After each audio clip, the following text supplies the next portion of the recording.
Staļins tās mašīnas izdalīja ģenerāļiem, patriārhiem, visiem propagandas un saviem tuvākajiem cilvēkiem lojalitātēm. Tā viņi ar tām brauc.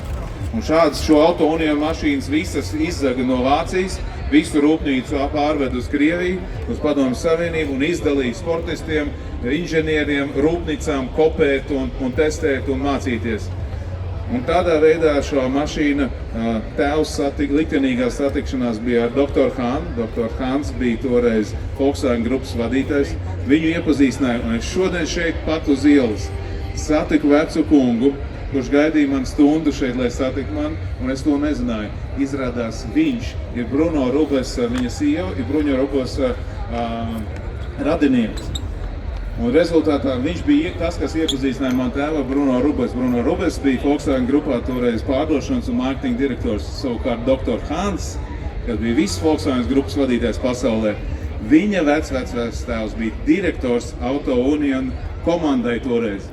Un toreiz Latvijā ieradās 92. gadā ar pirmo privāto mašīnu Rīgas lidostā nolaidās Dr. Hāns un ieradās muzejā. Un ieraudzīja savu vectēva darinājumu.